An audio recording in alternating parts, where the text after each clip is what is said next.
मनुष्य का जन्म होता है और कुछ समय बाद उसे एक नाम दिया जाता है। पर क्या आपने कभी सोचा है ये नाम बस पहचान है या कुछ और भी? पुराने समय में किसी व्यक्ति का नाम रखना एक सामान्य क्रिया नहीं थी। नाम रखने से पहले जन्म कुंडली देखी जाती थी। नक्षत्र, ग्रह और समय के अनुरूप बीज अक्षर चुने जाते थे, क्योंकि भारतीय ऋषियों का मानना था नाम एक ध्वनि है और ध्वनि एक स्पंदन है जो आपके भविष्य का राग तय करता है। अथर्ववेद में लिखा है, नाम रूपम कर्म च। नाम, रूप और कर्म ये तीनों जुदा हुआ चक्र है। इसका मतलब है आपका नाम सिर्फ आपको पता नहीं बताता, यह आपके कर्मों की दिशा को भी प्रभावित करता है। हर अक्षर एक बीज है, एक बीज जिसकी शक्ति बसती है।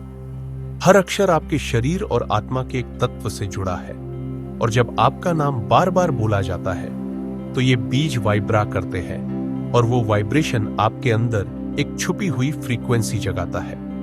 इसी के लिए प्राचीन काल में नामकरण एक पवित्र संस्कार था। ब्रह्म मुहूर्त में गुरु या पुरोहित व्यक्ति के नाम को सिद्ध करता था, ताकि उसके कर्म पथ में संघर्ष कम हो और चेतना की प्रगति हो। लेकिन आज हम नाम को फैशन, आधुनिकता या विदेशी प्रभाव के रूप में देखते हैं। क्या आप जानते हैं, कुछ नाम ऐसे होते हैं जो आपकी एनर्जी को ब्लॉक कर देते हैं और कुछ जो आपको प्रकाश की तरह खींच कर ले जाते हैं। नाम एक मंत्र बन जाता है, क्योंकि आप दिन भर में अपना नाम 100 बार सुनते हैं। हर बार जब कोई आपको बुलाता है तो वो आपकी आत्मा को एक वाइब्रेशन भेज रहा है। वो वाइब्रेशन है तो आपके विकास में सहायक होता है। हाँ, आपको रोकता है, दबाता है और भूल में डाल देता है। तो सवाल ये है, क्या आपका नाम आपके लिए बना है? हाँ, यह आपको किसी और दिशा में खींच रहा है। The secret power of letters and their vibrational influence on your destiny. आपने कभी सोचा है किसी का नाम आरव क्यों होता है, किसी का रुद्र और किसी का मीरा? क्या ये सब सिर्फ संस्कृति, परंपरा या फैशन है? भारतीय धरोहर में हर अक्षर एक जीवित शक्ति माना गया है। हर वर्ण, हर ध्वनि एक स्पंदन है, एक आवृत्ति है।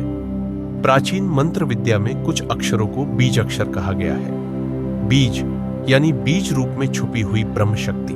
जब यह अक्षर किसी नाम का हिस्सा बनता है तो व्यक्ति के शरीर, यार और कर्म पर प्रभाव डालते हैं। आपका नाम किस अक्षर से शुरू होता है?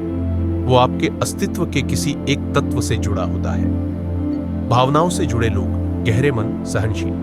रा, वायु तत्व, चंचल मनुष्य, साधक, बुद्धिजीवी।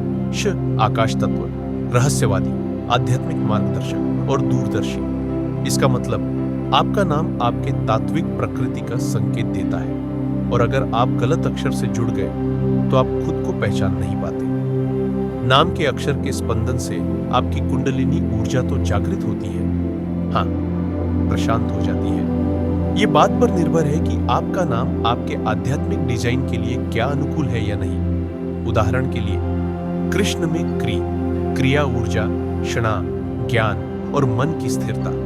दुर्गा में दु, दुर्गामी ऊर्जा, रगा, शक्ति और रौद्र रूप। ऋषियों के समय में नाम लेने का तरीका भी एक साधना था।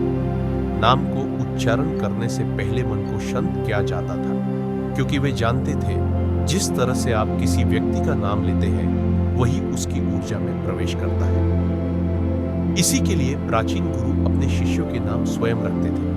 उन्हें पता होता था किस अक्षर से कौन सा चक्र जागृत होगा और कौन सा कार्मिक पैटर्न टूटेगा। अगले भाग में हम समझेंगे नाम का चक्रों से कनेक्शन कैसे होता है और किस प्रकार नाम को सुधारने के लिए बीज मंत्रों का प्रयोग किया जा सकता है। क्या ज्ञान को जारी रखने के लिए कमेंट करें नाम की शक्ति, और मैं आपके लिए लाऊंगा नाम और चक्र संबंध का रहस्य।